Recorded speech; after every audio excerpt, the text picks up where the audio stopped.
بسم اللہ الرحمن الرحیم۔ کائنات کی پیدائش اور پہلا انسان۔ حضرت آدم علیہ السلام کے بارے میں قرآن مجید نے جو حقیقتیں بیان کی ہیں ان کے تفصیلی تذکرے سے پہلے یہ صاف ہو جانا ضروری ہے کہ انسان کے عالم وجود میں آنے کا مسئلہ آج علمی نگاہ سے بحث کا ایک نیا دروازہ کھولتا ہے، یعنی ایوولوشن، وکاس۔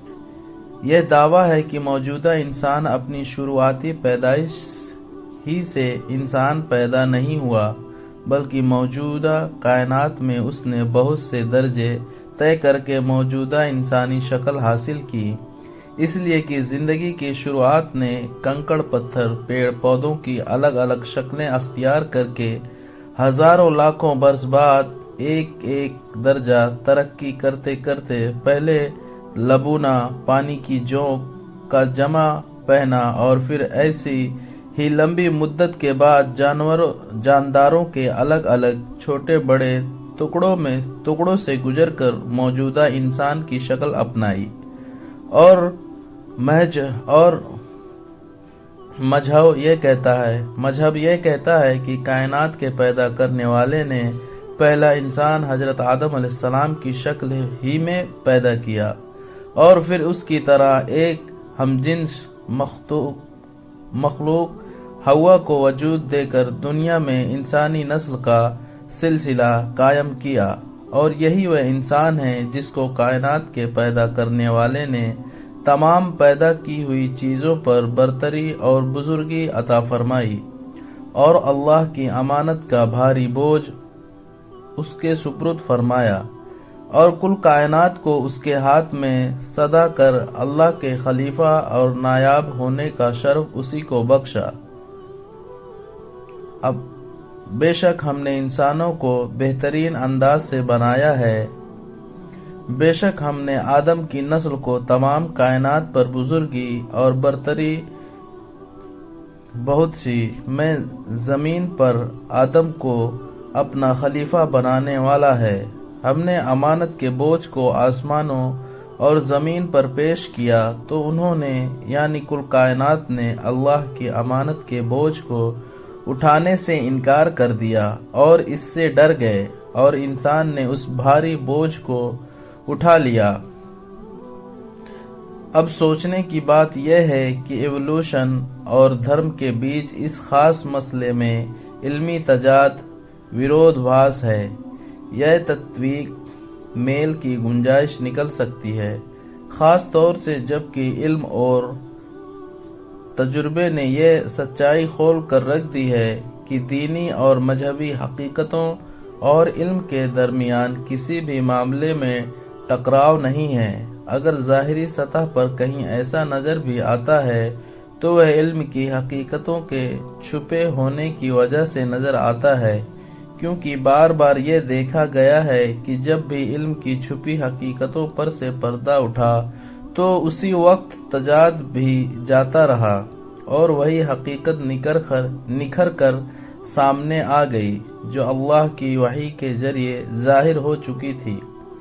دوسرے لفظوں میں کہہ دیجیے کہ علم اور مذہب کے درمیان اگر کسی وقت بھی تضاد نظر آیا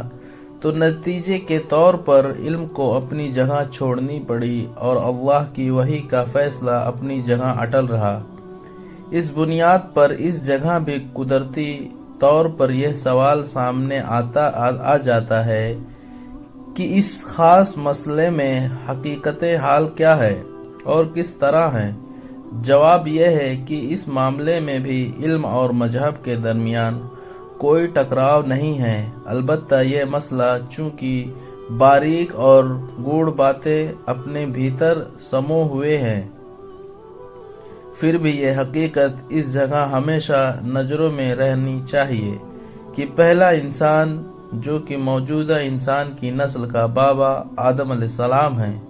بھلے ہی قصص الانبیاء ترقی ایوولوشن کے نظریے کے مطابق درجہ بدرجہ انسانی شکل تک پہنچا ہو یا پیدائش کی شروعات ہی میں انسانی شکل میں وجود میں آیا ہو، علم اور مذہب دونوں کا اس پر اتفاق ہے کہ موجودہ انسان ہی اس کائنات کی سب سے بہتر مخلوق ہے اور عقل اور سوجھ بوجھ کا ڈھانچہ ہی اپنے عمل کو کردار کے لیے جواب دہ ہے اور دستور و قانون و مکلف ہے۔ یہ اس طرح سمجھ لیجئے کہ انسانی کردار اور اس کے علمی اور عملی ساتھ ہی اخلاقی کردار کو دیکھتے ہوئے اس بات کی کوئی اہمیت نہیں ہے کہ اس کے پیدا ہونے، ڈھلنے اور وجود کی دنیا میں آنے کی تفصیل کیا ہے، بلکہ اہمیت کی بات یہ ہے کہ اس پیدا ہوئی دنیا میں اس کا وجود یوں ہی بے مطلب اور بے مقصد ہے یا اس کی ہستی اپنے بھیتر بہت بڑا مقصد لے کر وجود میں آئی ہے۔ کیا اس کے افعال و اقوال اور کردار و گفتار، کرم کتھن چرتر آچرن کے استار بہت ادھک ہیں؟ کیا اس کی مادی اور روحانی قدرتیں سب کی سب بیکار اور بے نتیجہ ہیں یا قیمتی پھلوں سے لدی ہوئی اور حکمت سے بھری ہوئی ہیں؟ اور کیا اس کی زندگی اپنے بھیتر کوئی روشن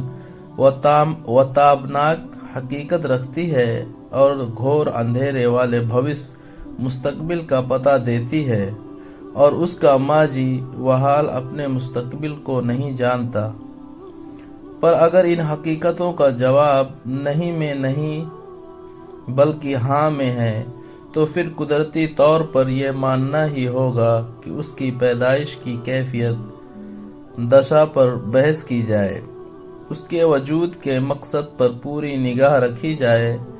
اور یہ مان لیا جائے کہ پیدا کی ہوئی چیزوں میں سب سے بہتر ہستی کا وجود بے شک بڑے مقصد کا پتہ دیتا ہے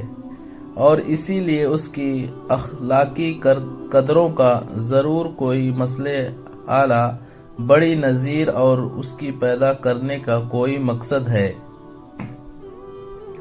قرآن پاک نے اس لیے حضرت ان سے متعلق پوزیٹیو اور نگیٹیو ہر دو پہلو کو واضح کر کے انسانی ہستی کے بڑپن کا اعلان کیا ہے اور بتلایا ہے کہ کائنات کے پیدا کرنے والے اور بنانے سنوارنے والے کی قدرت میں انسان کی پیدائش سب سے بہتر کا درجہ رکھتی ہے اور اسی وجہ سے وہ تمام کائنات کے مقابلے میں بڑے ہونے اور عظیم ہونے کا حقدار ہے اور اپنے کاموں اور طریقوں کی وجہ سے بہتر وہی اللہ کی امانت کا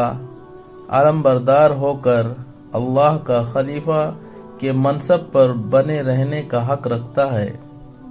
اور جب یہ سب کچھ اس میں موجود ہے تو پھر یہ کیسے ممکن تھا کہ اس کی ہستی کو یوں ہی بے مقصد اور بے نتیجہ چھوڑ دیا جاتا؟ کیا لوگوں یعنی انسانوں نے یہ گمان کر لیا ہے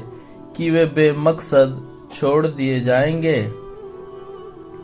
اور ضروری ہے کہ عقل و شعور کے اس پیکر کو تمام کائنات میں نمایاں بنا کر نیکی و برائی کی تمیز عطا کی جائے اور برائی سے پرہیز اور بھلائی کے اختیار کا مکلف یعنی ذمہ دار بنایا جائے۔ اللہ تعالی نے انسان کو پیدا کیا اور پھر نیکی اور بدی کی راہ دکھائی، پھر ہم نے انسان کو دونوں راستے یعنی نیکی اور برائی دکھائے۔ غرض قرآن مجید کی یاد دہانی اور دعوت بھلائیوں کو کرنے اور برائیوں کو روکنے اور رشد و ہدایت کا مخاطب اور شروع اور آخر کا محور و مرکز صرف یہی ہستی تو ہے جس کو انسان کہتے ہیں، اور یہی وجہ ہے کہ قرآن نے پہلے انسان کی پیدائش کی کیفیت اور تفصیلوں کو نظر انداز کر کے اس کے شروع اور آخر کو ہی یہ اہمیت دی ہے۔ خیرت مندوں سے کیا پوچھوں کہ میرے ابتدا کیا ہے، کہ میں اس فکر میں رہتا ہوں میری انتہا کیا ہے۔ دوستو، اگر ہماری یہ ویڈیو آپ کو پسند آئی ہو تو ہمارے چینل کو لائک اور سبسکرائب ضرور کریں اور اسی طرح ویڈیو دیکھنے کے لیے ہمارے چینل پر بنے رہیں، اور اس ویڈیو میں جو غلطی ہوئی ہے، جو بھی میں نے بولا ہے، اس کو اللہ معاف کرے۔